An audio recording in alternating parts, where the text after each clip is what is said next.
Assalomu alaykum. Biz jo'ramizni qaytarib olishga keldik. Nima qilishga keldilaring? Jo'ralarni qutqarish xizmatidanmiz. Sizni nima haqqingiz bo'lsa jo'ram mahbusga ushlab, nima haqqingiz bor? Men ham o'chaman. Yo, o'zing bos. Ey, apa, sen o'yinlik ko'rish xohlamasangiz, sirojni jo'ramiz qayerda? Gitti onajonisi. Dushmanlar, bus.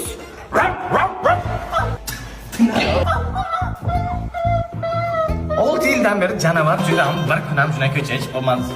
To'yga bo'lmay sizni ana sizga kirib ketdi tamomda. Kerak.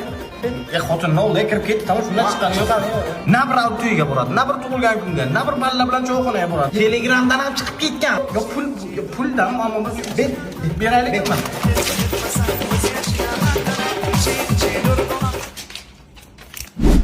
Sen ozodsan. Erkinlik. Qizbacha. Endi sen qara. Qarashing mumkin, sen ozodsan. O, kayfmi? Maza qil, qara, ey, osmonni qara. Nima bu? Quyosh, dabba, quyosh bu. Kayf qilishing kerak, ey. Maza qil, sen erkinsan, xohlagan joyingga bor. Mazani qil. Men erkinman. Ha. Men ozodman. Ozodsan. Ber buni. Xotinim oldiga ketaman. Yeb biladi. Qolga tutdimi?